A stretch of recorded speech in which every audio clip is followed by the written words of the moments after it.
Look at your program. You might be doing leg extensions, and they're fine. They will grow some muscle in your quadriceps, but if you want bigger legs, you might need something more extreme. The reverse Nordic curl. Welcome back, Dr. Milo Wolf here with Wolf Coaching, breaking down some science around quad training and why the leg extension might not be ideal.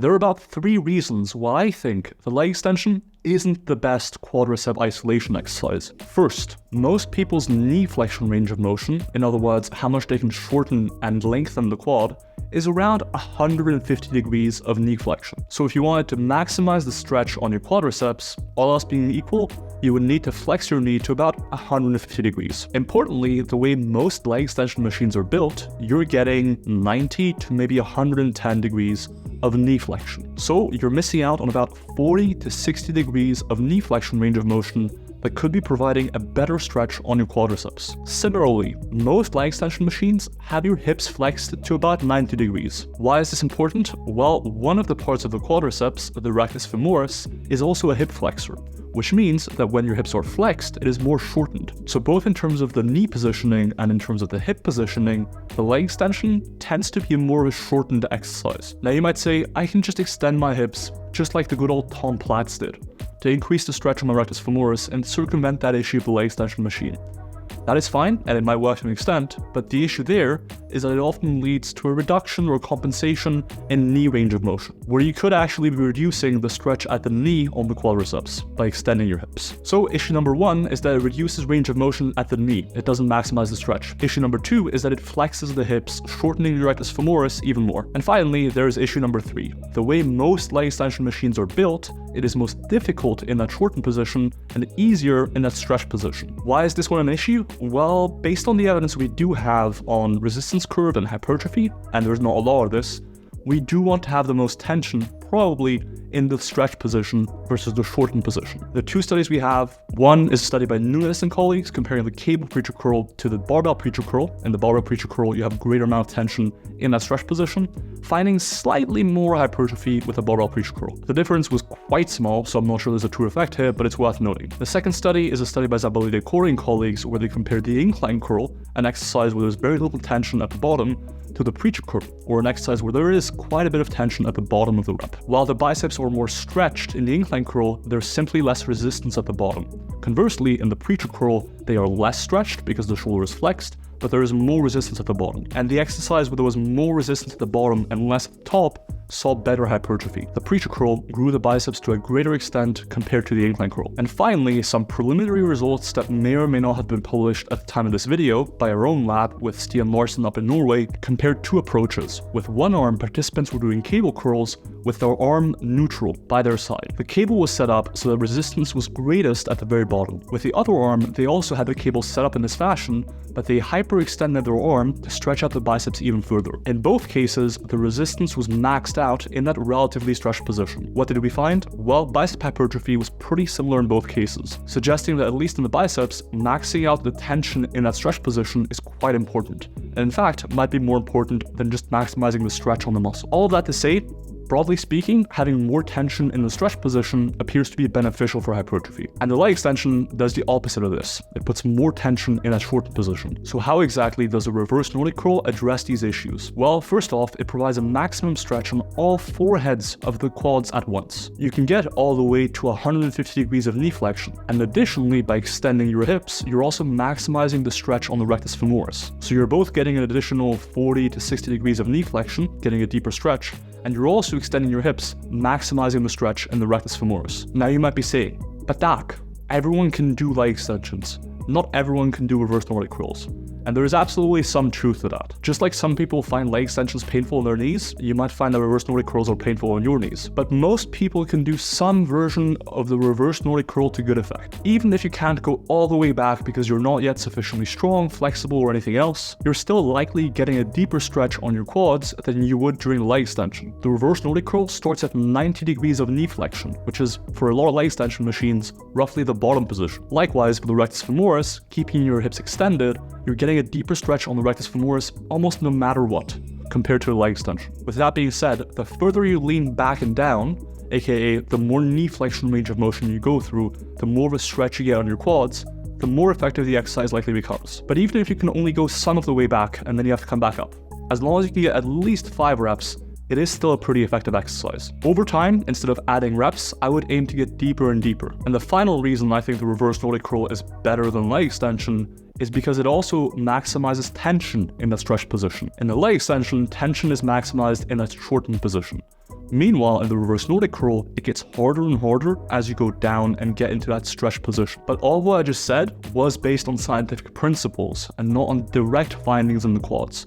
So let me give you a few studies that do show that what I'm saying is likely correct. First, we have a study by Quadriceps and colleagues where they compared a full range of motion to a partial range of motion in a leg extension. To further my earlier point, the full range of motion group only got to about 100 degrees of knee flexion, so they were still missing out on quite a bit of stretch. And importantly, when they compared a full range of motion to lengthened partials, or just doing the bottom half and at least increasing the emphasis on the stretch in the quads, they generally saw more favorable hypertrophy at nearly every site when doing lengthened partials and focusing more on the stretch, compared to doing a full range of motion. Next, we had another study by our own research group that recently got pre-printed in the quads.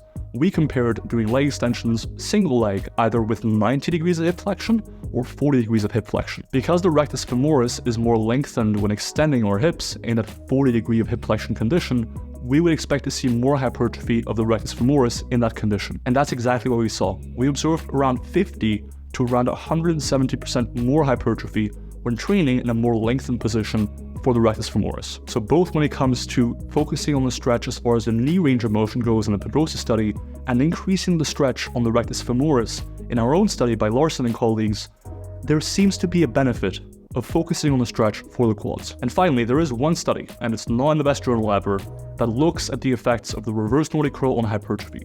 To make a long story short, doing reverse Nordic curls did result in quad hypertrophy. So at the very least, there is evidence of it causing growth, even academically. So now that I've hopefully convinced you that even though we don't have any direct comparisons, yet, by the way, we are working on a study on exactly this, comparing the leg extension to the reverse Nordic curl, I have a strong suspicion, and this is backed by evidence, that the reverse Nordic curl will grow bigger quads than a leg extension. And in fact, even the sissy squat will grow bigger quads than a leg extension. And that is why I previously called the leg extension the worst quadricep exercise.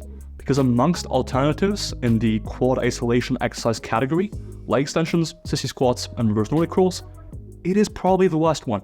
So that's why I said that. And now that I've hopefully convinced you of how cool reverse Nordic curls are, let me give you a few technique points. First, based on a recent narrative review we conducted, there's about four main components of technique that you should be paying attention to. One is a good tempo. Each repetition should likely last somewhere between 2 and 8 seconds. You go too slow and it takes over 8 seconds, that likely isn't ideal for hypertrophy. You go too fast, much lower than 2 seconds, and that likely isn't ideal for hypertrophy. Additionally, based on some more speculative evidence, or preliminary evidence rather, we probably want a slightly longer lowering or eccentric phase and a slightly more explosive lifting phase or coming back up. Additionally, we can try emphasizing the stretch through the tempo, so controlling the lowering phase a bit more in that fully stretched position, pausing briefly in that stretched position, and being explosive at the start of the rep when your muscles are still stretched out. Range of motion wise, we want to be emphasizing the stretched position. Fortunately, in a reverse Nordic curl, it's kind of like a dumbbell fly for your chest. It is functionally a lengthened partial. The exercise starts at 90 degrees of knee flexion with your hips extended. That is already a somewhat stretched position.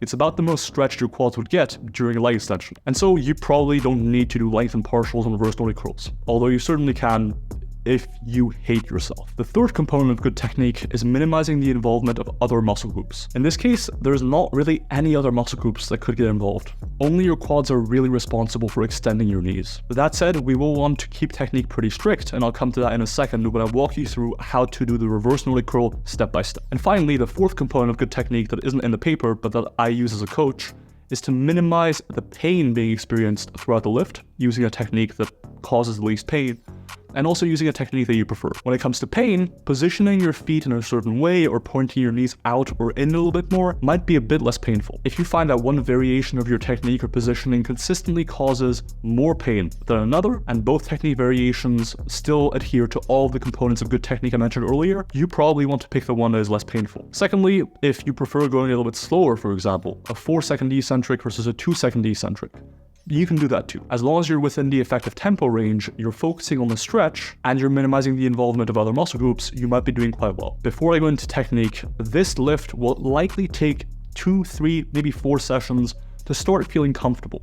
So even if it doesn't feel amazing at first, give it a few sessions. Without further ado, here's exactly how to do the reverse Nordic curl to maximize quad growth. First, take your shoes off and kneel down.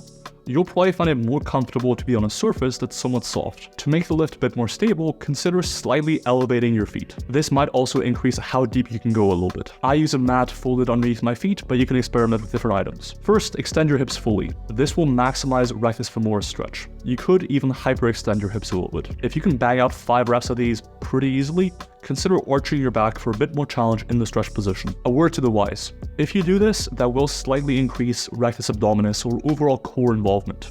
If you'd like to keep this down and simply focus on the quads, consider not doing this. Lean back slowly over at least 2 seconds. When starting out, feel free to have something to hold on to nearby to reduce the worry of tipping over. Once you're relatively experienced, this won't be a concern anymore. Plus, if you do fail a rep, you can just flex your hips and the set is over. Slow it down at first. This will do a few things. First, it'll probably make the lift more comfortable. It may also make it slightly safer, as this is a pretty stretched movement, at least when you're new to it. Again, if this movement doesn't feel amazing in the first session or two, don't worry, that is relatively normal. Go as deep as you can. The deeper, probably the better from a muscle growth perspective. And over time, instead of just adding reps or weight, consider trying to go deeper. Pause when you reach the fully stretched position. Come back up, keeping hip position and your spinal position as they were on the way down. A common mistake is to flex your hips or spine to make that bottom position easier to get out of, which is the opposite we want. We want that bottom position to be challenging. So keep your hips extended, keep your spine extended, and come back up strictly. When you want to end the set, just flex your hips and you're done. I frequently go to failure on these and use this trick to get out of that position. If you find that you're on the brink of falling backwards and your knees are starting to lift off of the ground, consider elevating your feet a little bit, as I mentioned earlier, with a mat. Or, what I found to be helpful as well, is to simply go a little bit slower at the bottom. As far as breathing goes, you can probably breathe in and out freely with no detriment to performance, or you can use the Valsalva maneuver, especially if your spine is a bit more extended, it might make sense. Start out with like a set or 2 of these. You don't want to go overboard initially. And in general, any major shift in your exercise selection or training volume, what have you, should be a bit gradual. Through using reverse Nordic curls and sissy squats, I basically no longer do leg extensions, unless I'm doing super high rep training for some reason, say much above 20-25 reps. To address a frequently asked question, what about loadability? This exercise isn't that loadable. Well, I have never met anyone that actually needs to load this. For a lot of people, it is just improving your technique. I can squat 400 pounds, 450 pounds for 10 reps at my strongest high bar ass to grass, and my relative strength is at least decent. And yet, if I use good technique, I can get maybe 6 to 10 full reps of this. And so for most people, this won't be an issue. Loadability isn't an issue. If you do need to load the movement, even with great tempo and range of motion, just hold a light plate onto your chest with one hand and use your other hand to hold onto something for stability. That is the video. Broke down how to do the reverse Nordic curl. What I would argue might be one of the best, if not the best quad exercise. Do you think the reverse Nordic curl is a good exercise? Or do you think it's terrible and it's going to cause injuries? Leave a comment down below letting me know. If you enjoyed the video, leave a like, comment, subscribe. If you want to build bigger quads, I've got good news for you. We've got a training app coming out that will guide you through how to train your quads. It'll build a whole routine for you. So if you want to specialize on quad training, for example, it'll allow you to do just that. In fact, the app only recommends the most effective exercises for your goals, for your situation. For instance, the app sorts through different exercises, ranking them based on how effective they are for hypertrophy. So an exercise like the sissy squat or the reverse Nordic curl would be ranked better than leg extension, and the app will recommend these exercises to you in your routine. That way, your whole routine is composed entirely of really effective exercises for hypertrophy. It's like having a coach in your pocket at a fraction of the price of most coaches out there. And we're constantly constantly updating the algorithms behind the app to make sure it reflects the science. And I'm confident in saying there is no other training app out there as good as MyoAdapt. MyoAdapt is getting released in the next few months. To be notified when it comes out and to lock in at a lower price than any other time, check out myoadapt.com and put your email in. In the meantime, if you like this t-shirt, check out rascalapparel.com. They have a whole range of designs, and honestly, their clothing is the most comfortable clothing I've ever trained in. So go check it out, see if there's anything you like, and use code WOLF at checkout for 10% off. And now that I've successfully completed my influencer duties, have a phenomenal day. You're lovely, and I'll see you next time. Peace.